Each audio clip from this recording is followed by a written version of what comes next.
to what you can say, like it's ridiculous, right? I actually had a teacher who was Sister Mary Catherine, who had the 10 Commandments on the board. Yeah, this is not a joke. Had the 10 Commandments on the board, and when you would be talking in class, she would blame you for like Jesus' crucifixion. Like it's real. So that is Catholic school for you right here. And so my strict teacher was not a nun. My strict teacher was Miss Ziegler.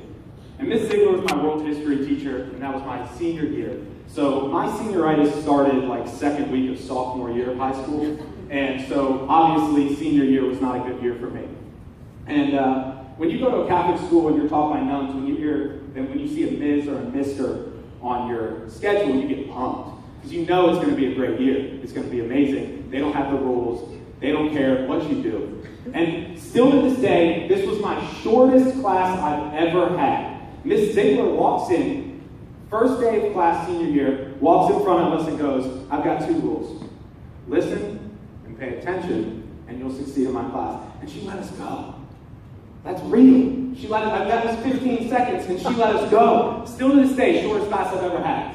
And so I'm sitting there going, wow, this is great. Like, I can text in class, I can talk in class, because I can listen and pay attention when I'm texting and talking. It's not a big deal. And so I legitimately walk in second day, and the way my school worked is we had a demerit system. So if you got in trouble, you had demerits. But the cool thing was, if you wrote a 1-page paper on why you got in trouble, you didn't get a referral. So they would rip up the demerit. So second day I walk into class, demerit. Third day I walk into class, demerit. Fourth day I walk into class, demerit. Friday I walk into class, demerit. Cool thing about my school is if you get 5 referrals in a semester, you get suspended.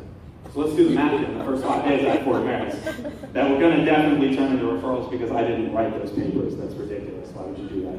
And so on the 5th day, it's Friday, I go to Miss Ziegler, and I go, Miss Ziegler, what are you doing? Like, why am I getting so many demerits? Like, this is ridiculous. Like, you know I'm not going to write these papers. What are you doing? And Miss Ziegler, I will never forget what she said to me. And I remember reading Luke 10 about 6 months ago, and this really hit me. What she said to me was, she said, and I need to get this right, she goes, you're an adult. I don't need to give you every single rule. I can give you all-encompassing rules that will guide your success in my class. And that's Christianity. If we look at this, if we look at Luke chapter 10, it says, how do I inherit eternal life? And it's love. All-encompassing love. And you see, we get so bogged down, I think, sometimes by all these catchphrases, like, too blessed to be depressed. Like, no one likes you. And then, like, we get so bogged down by what Bible we're reading. NLT or you know, NIV, NASB, King James. We get so bogged down by this that we overlook love. And see, the best part about Luke chapter 10 is the question is, how do I inherit eternal life? And I don't care if you walked in here with someone and you've only been in church for 20 minutes, you've been in church for 20 years. Inheriting eternal life is kind of a big deal, right? It's kind of a big deal. So he's asking a question, and I could end the sermon here with answering the question and just dropping the mic and going, love, all right, go to your small groups. But I'm not going to. Because, I tell you this, is a lot of us think that we need to become this religious leader.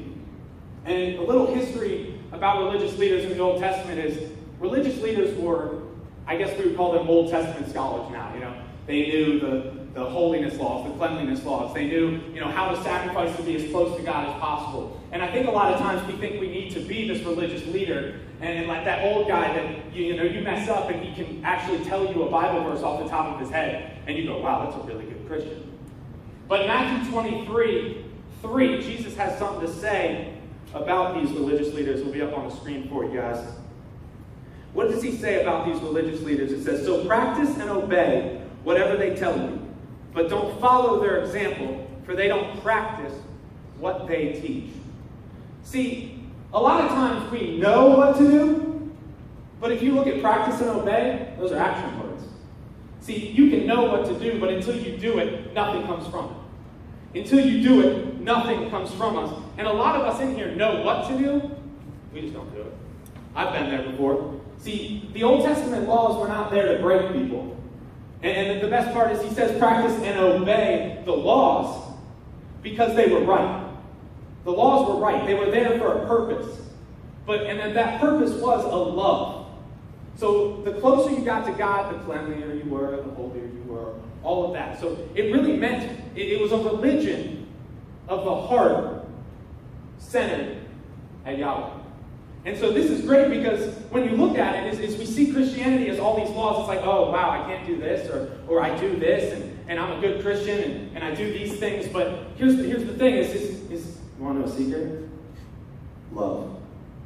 That's it. It's simple as that. You see, there's a lot of people in the church, because I think sometimes we've created Christianity into a religion of the book, and a religion of text as opposed to a religion of love.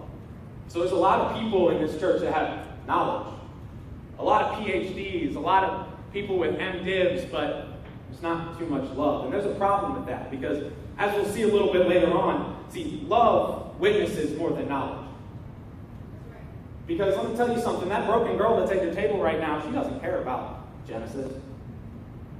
She doesn't care about Deuteronomy. She doesn't really even care about John. That drug addict that you see and that you've met and that you've had talks with, and the person at work that's just hurting, dude, they really don't care about that.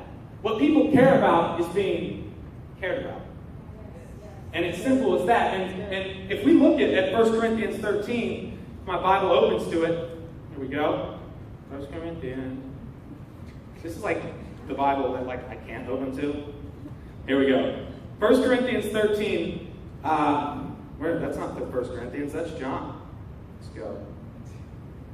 Is it up there? Cool. 1 Corinthians 13, 1 and 2. If I could speak all the languages of the earth and of angels, but didn't love others, I would only be a noisy gong or a clanging cymbal. Uh-oh. If I had the gift of prophecy, and if I understood all of God's secret plans, and possessed all knowledge, and if I had such faith that I could move mountains but didn't love others, I would be nothing. It's real quiet in here because I think this hits home, because it hit home for me.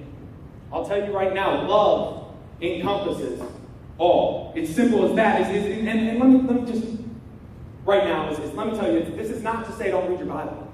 This is not to say the Bible is not authoritative, because it is. And it's not to say knowledge is bad. If you're looking to get your master's degree, get your master's degree. If you're looking to get your doctorate, do it.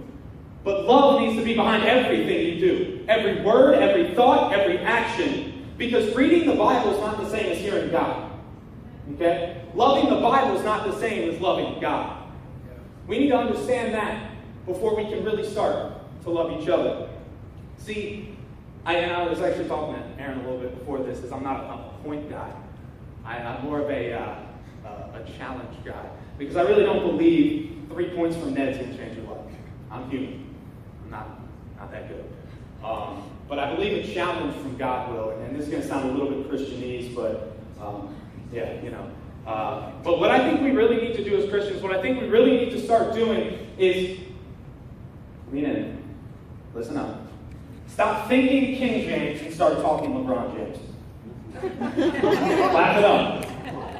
You got to meet people where they are, because I'm telling you right now, most people don't know Deuteronomy 3:15. Anyone know this without opening the Bible? I don't.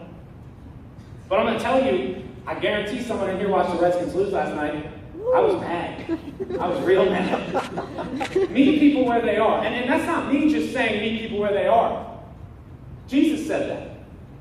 Jesus went with tax collectors. He went with sinners. Mark 2 reads like this. It's not going to be up on the screen, but it says, and as he reclined at the table in his house, many tax collectors and sinners were reclining with Jesus and his disciples, for there were many who followed him. Dude, if you know the story, he went to Levi's house. If that's not meeting people where they are, I don't know what that is. He shows us, and if you look at the word, it says reclined. I don't know the last time you reclined, but it's just hanging out. It's meeting people where they are. It's loving people. It's just picking them up when they're down, listening. I think a lot of times what we forget is the listening aspect of things. We need to start listening. And how do we do this? It's like I can throw Bible verses at you all day. I can do it all day, and when we can listen and we can talk about it. But how do you do it? You love as Jesus loved. And I think this is perfect. It's John 13, 34 and 35. It says, so now I'm giving you a new commandment. Love each other just as I have loved you. You should love each other. Your love for one another will prove to the world that you are my disciples. Simple. We got to stop making it hard. We got to stop making it hard, because the thing is, it's love each other as I have loved you, meeting you where you are, picking you up when you're down, showing you the way, figuring out how we can get through this thing together. And your love will prove. It doesn't say knowledge. It doesn't say memorization. Like I said, knowledge isn't bad. Memorization isn't bad. You need to have the word in your heart. But let me tell you something. It doesn't say your knowledge will prove. It says your love. And that is why love witnesses more than knowledge. And I remember reading this and going, I'm telling you right now, I can't love as Jesus loved. Like, he healed people. Like, he raised people from the dead. You guys remember that? Like, I'm going to be real with you. There's probably a good chance that I'm never going to be able to, like, stick my fingers in someone's ear and they're going to be happy about it. And, like, there's probably never a chance I'm going to put blood on someone's eyes and they're going to be pumped and be able to see again. And I'm going to be honest with you. Do we have any police officers in here? No? Okay, cool. But if I went and dug up a grave tonight and I said, and then someone caught me and I said, oh, I'm trying to resurrect them, I'd end up in jail. So loving as Jesus loved, it kind of looks a little weird, right? No. But here, if you love the way Jesus loved, you meet people where they are. You recline, you take time. You may heal a spiritually deaf man and allow him to hear the love of God. If you love as Jesus loved, you may heal a spiritually blind man and allow him to see the love of God. And if you love as Jesus loved, you may resurrect a spiritually dead man from the grave and allow him to inherit eternal life. We are called to meet people where they are, not meet them where we think they should be. And I'm telling you right now, because every step that we take, everything that we do, everything that we don't do, that makes us Christians, that makes us people of the kingdom, it's all about love. See, because before we had the Logos Bible app, and before we had Blue Letter Bible, and before we had commentaries, before we had PhDs, and before we had theologians, we had love. We had people praising. We had people worshiping. We had people gathering.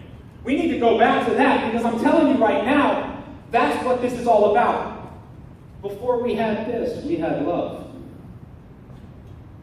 See, the funny thing is we look at this, and this religion, this relationship, this thing that we're doing right now, what you're about to do right now is love. This gathering, this fellowship is love. It's all love. This religion is love. This text, it's love. And every single one of you in here, if you're having a problem with your calling, let me fix it real quick. Your call is love. Would you guys pray with me? Lord, I just thank you so much for every single person in here, and I pray as they go into fellowship that you would just open their hearts and their minds to each other and let them be transparent. And Lord, I just pray that your presence be known to every single person here, Lord. I just pray that anyone that doesn't know you, Lord, can just experience you, and anyone that hasn't experienced you, Lord, that you would just be here tonight. Lord, I just thank you for everything you're doing in the lives of every single person in here. And I just thank you for the message that you placed on my heart. Lord, in your precious name we pray. Amen.